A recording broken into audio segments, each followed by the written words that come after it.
ఇప్పుడు తెలంగాణ రాష్ట్రం అంతా లగ్జరీ కార్లలో ఒకటైన ల్యాండ్ క్రూజరే పెద్ద టాపిక్ అయిపోయిందనమాట.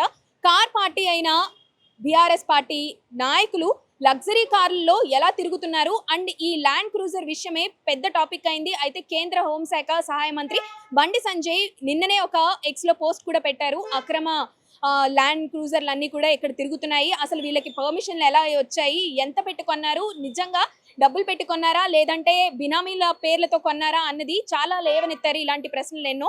అయితే ల్యాండ్ క్రూజర్ కి ఇంత డిమాండ్ ఏంటి, అసలు ల్యాండ్ క్రూజర్ కి ఉన్న స్పెషాలిటీస్ ఏంటో తెలుసుకోవడం కోసం మనం కూడా ప్రీ ఓన్డ్ కార్స్ దగ్గరికి వచ్చేసాము. ఇక్కడ నా వెనకాల చూసినట్లయితే ఒక ల్యాండ్ క్రూజర్ ఉంది. ఈ ల్యాండ్ క్రూజరే ముఖ్యంగా పెద్ద టాపిక్ అయిందనమాట. దీని గురించే మొత్తం చర్చ నడుస్తుంది. ఇప్పుడు తెలంగాణ మొత్తం అంతా కూడా లగ్జరీ కార్లో కుంభకోణం నిందితుడైన బసరత్ ఖాన్ అక్రమంగా దిగుమతి చేసుకున్న ల్యాండ్ క్రూజర్ లో ఒక దాంట్లో కేటీఆర్ ఎందుకు తిరుగుతున్నారు, ఆ కార్ కేసీఆర్ కుటుంబానికి సంబంధించిన కంపెనీ పేరుతో ఎందుకు రిజిస్టర్ అయింది, మార్కెట్ ధర చెల్లించారా లేదంటే ధర తక్కువగా చూపించి కొనుగోలు చేశారా, చెల్లింపు బినామీ పేర్లతో జరిగాయా లేదంటే మనీ లాండరింగ్ జరిగిందా అని చాలా ప్రశ్నలు అయితే నిలదీసినట్టే అడిగేశారు. అయితే ఈ స్కామ్ లో కేసీఆర్ కుటుంబం నేరుగా ప్రయోజనం పొందినట్లు కాదా అని ఎక్స్ వేదికగా అయితే బండి సంజయ్ ప్రశ్నించడం జరిగింది. ఈ వ్యవహారంలో వాస్తవాలు వెల్లడి కావాలి అని కూడా చాలా గట్టిగానే పేర్కొన్నట్టు కూడా కనిపించింది. మొత్తంగా చూసుకున్నట్లయితే బీజేపీ వర్గాలు వెల్లడించిన దాని ప్రకారం చూసుకున్నట్లయితే మొత్తం 8 కార్లు స్మగ్లింగ్ జరిగినాయి. ఆ 8 కార్లలో ఒక కారు కేటీఆర్ దగ్గర ఉంది. ఆ కేటీఆర్ దగ్గర ఉన్న కారు కాన్వేలో తిరుగుతూ ఉంది. ఆ కారు వచ్చేసి ఎట్ హోమ్ సంస్థపై రిజిస్టర్ అయింది అని చెప్పేసి కూడా చెప్తున్నారు. ఏది ఏమైనా ల్యాండ్ క్రూజర్ కి సంబంధించి ఎలాంటి స్పెసిఫికేషన్స్ ఉంటాయి, ఈ మొత్తం డీటెయిల్స్ అన్ని కూడా మనం ఇక్కడ ఉన్నారు మనతో పాటు. హలో క్రాంతి గారు, సో దీని గురించి మాకు కొంచెం ఎక్స్ప్లెయిన్ చేయండి. ఇది మార్కెట్లో ఎలా ఉంటుంది, తర్వాత దీని ధర ఎంత? ఇప్పుడు ప్రీ ఓన్డ్ కార్సే అందరూ తీసుకుంటారు, ఇవి ప్రీ ఓన్డ్ కార్స్ మాత్రమే అవైలబుల్గా ఉంటాయి అని చెప్తున్నారు. ఎంతవరకు నిజం, అసలు దీని స్పెషాలిటీ ఏంటి చెప్పండి మీరు. ఇప్పుడు ఈ టయోటా మెయిన్ విషయానికి వచ్చేసరికి టయోటాలో మెయింటెనెన్స్ చాలా లోగా ఉంటుంది. మీకు ఇదే న్యూ వెహికల్ విషయానికి వస్తే మీకు 3 crore దగ్గరే ఉంటుంది. సో మీకు సెకండ్స్లోకి వచ్చినట్టయితే మ్యాక్సిమం 50% అనేది కొద్దిగా డౌన్ అయిపోవడం వల్ల ల్యాండ్ క్రూజర్కి ఎక్కువ ప్రిఫరెన్స్ చేస్తారు. దీంట్లో 7 సీటర్లో మీకు రావడం చాలా ఎక్కువ అన్నట్టు. సో అందులో మీకు మ్యాక్సిమం ఏంటంటే మీకు ఇందులో V8 ఇంజన్ కానీ, ఇంజన్ కెపాసిటీ హార్స్ పవర్ ఎక్కువ ఉంటుంది, ఇంజన్ కెపాసిటీ ఎక్కువ ఉంటుంది, అండ్ మెయింటెనెన్స్ అనేది చాలా లోగా ఉంటుంది. మెయింటెనెన్స్ ఇప్పుడు నార్మల్ ప్రీమియం కార్స్తో కంపేర్ చేసుకుంటే ఈ వెహికల్కి చాలా లోగా ఉంటుంది. అంటే ఇది ఒక లగ్జరీ బ్రాండ్, ఇది ఒక లగ్జరీ బ్రాండ్ గా అందరూ చూస్తున్నారు. అండ్ కేటీఆర్ గారి దగ్గర కూడా ఇదే కార్స్ ఉన్నాయి, అందులో ఇదొకటి అని కూడా చెప్తున్నారు. సో చాలా మటుకు ల్యాండ్ క్రూజర్లే వాడతారు. బికాస్ ఆఫ్ ఏంటంటే దీని బెల్ట్ క్వాలిటీ అనేది చాలా బెల్ట్ క్వాలిటీ అనేది డిఫరెంట్గా ఉంటుంది, స్ట్రాంగ్గా ఉంటుంది. సో దానివల్ల దీన్ని ఎక్కువ ప్రిఫర్ చేయడం అనేది జరుగుతుంది. దీంట్లో మెయింటెనెన్స్ అనేది ఎక్కువ ఉండదు. ఫస్ట్ థింగ్ అదే మెయిన్ థింగ్, మెయింటెనెన్స్ అనేది ఉండదు. అండ్ దీని న్యూ వెహికల్ ప్రైస్ అరౌండింగ్ 3 crore వరకు ఉంది ప్రెసెంట్. ఇప్పుడు యాక్చువల్ అయితే 3 crores ఉంటుంది. అదే సెకండ్స్ లో అయితే ఇప్పుడు ప్రెసెంట్ ఇది 2013 మేక్, మనం ఆస్కింగ్ ప్రైస్ అరౌండింగ్ వచ్చేసి 70 lakhs చెప్తున్నాం. Okay, 70 lakhs.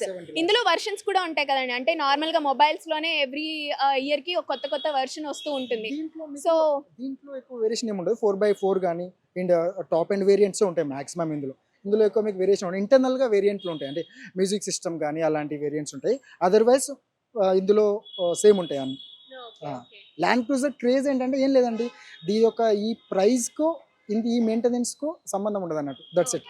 అంటే ఇలాంటి వెహికల్స్ చాలా వరకు స్మగ్లింగ్ చేసి తీసుకొస్తారు, అంటే బయట, ఇక్కడ కాదు నార్మల్ గా బయట అయితే కొంతమంది. ఈ రోజు మీరు న్యూస్ కనుక చూసినట్లయితే బసరత్ ఖాన్ అనే అతను 8 వెహికల్స్ తీసుకొచ్చాను అని చెప్పేసి ఒప్పుకోవడం జరిగింది DRI దగ్గర. అండ్ అందులో ఒకటి కేటీఆర్కి ఇచ్చానని కూడా ఒప్పుకున్నారు. సో ఇప్పుడు ఆ లెక్కను చూసుకున్నట్లయితే అంటే మన హైదరాబాద్కి స్మగిల్డ్ వెహికల్స్ చాలా వస్తాయా అన్నది క్వశ్చన్. లేదండి, నాకు తెలిసినంత మటుకు ఎవరో కొందరు చేస్తుండొచ్చు, బట్ మాక్సిమం నాకు తెలిసి అయితే ఎవరు ప్రిఫర్ చేయరు. ఎందుకంటే అంత పెద్ద అమౌంట్ ఇన్వెస్ట్ చేసినప్పుడు తను రిస్క్ షాట్ తీసుకోవడం అనేది నా ఉద్దేశం. ఎవరు కానీ ఎనీ డీలర్ నా అలాంటి వారు ఎవరైనా కూడా ఎవరో కొందరు ఎక్కువ ఆశపడి చేయడం తప్ప మాక్సిమం పీపుల్స్ అలా చేయరు. అంటే నార్మల్ గా అయితే సెకండ్స్ లో కొంటే 70 lakhs అంటున్నారు. ఇప్పుడు స్మగుల్స్ లో తెచ్చారు కాబట్టి అది ఎంత ఉండొచ్చు, అంటే ఒక మనం దాన్ని ఎస్టిమేషన్ calculation అలా. చేయలేము, ఎందుకంటే మనం ఆ ఫీల్డ్ లో వెళ్ళలేదు, మనకు తెలియదు. ఎస్, ఇప్పుడైతే మనం లగ్జరీ కార్ అయిన ల్యాండ్ క్రూజర్ లోపలే ఉన్నాము. ఇది చాలా స్పేషియస్ గా ఉంది. ఈ ల్యాండ్ క్రూజర్ టాపిక్ ఇప్పుడప్పుడే అయ్యేలాగా కనిపించడం లేదు. అండ్ మనమైతే ఇప్పటి వరకు తెలుసుకున్నాం కదా, చాలా అండ్ చాలా స్పెసిఫికేషన్స్, చాలా అండ్ చాలా డీటెయిల్స్ కూడా ఆయన మనతో షేర్ చేసుకోవడం జరిగింది. ఏది ఏమైనా ఈ ల్యాండ్ క్రూజర్ అయితే కేటీఆర్ దగ్గర ఉన్న ల్యాండ్ క్రూజర్ అయితే పెద్ద టాపిక్ అయింది కాబట్టి, అండ్ అది ఎట్ హోమ్ సర్వీసెస్ కి సంబంధించి దానిపైన రిజిస్టర్ అయింది అని కూడా చెప్తున్నారు. ఇక కేటీఆర్ భార్య అయిన శైలమ పేరుతోనే ఆమె డైరెక్టర్ కాబట్టి ఆబ్వియస్లీ ఎట్ హోమ్‌కి అలా రిజిస్టర్ అయింది. అదంతా నిజమా? కాదా? అది ధర కాదా? అంటే అసలైన మనీతో కొన్నారా? లేదా? అనేది కూడా చాలా మందికి డౌట్‌ఫుల్‌గా ఉంది. మరి దీనిపై బీజేపీ ఏమో బీఆర్ఎస్‌ని అంటుంది. బీఆర్ఎస్ ఏమో బీజేపీని అంటుంది. అంటే ఇప్పుడు ఆల్రెడీ బండి సంజయ్ కేటీఆర్ పైన చేసిన వ్యాఖ్యలు ఒక పక్కనైతే, కేటీఆర్‌ని ఎందుకిలా అన్నారు అని చెప్పేసి బీజేపీ నేతలే కొంతమంది, అంటే ఎమ్మెల్యే అయిన జగదీష్ రెడ్డి చూసుకున్నట్లయితే, అంతకు మించి మీరెక్కడ కొన్నారు అంటే బండి సంజయ్ ఎక్కడ కొన్నాడో కేటీఆర్ కూడా అదే షోరూంలో బండి కొన్నాడు అని చెప్పేసి జగదీష్ రెడ్డి కూడా అనడం జరిగింది. ఏది ఏమైనా పొలిటికల్‌గా లగ్జరీ కార్ల వ్యవహారం మాత్రం చాలా పెద్ద సీరియస్ విషయంగా కనిపిస్తుంది. మరి ఒకళ్ళపై ఒకళ్ళు రాళ్ళేసుకునే విధానంలో ఇంకా ఎన్ని కార్లు లేదంటే ఎన్ని కుంభకోణాలు బయటపడతాయో చూడాలి మరి.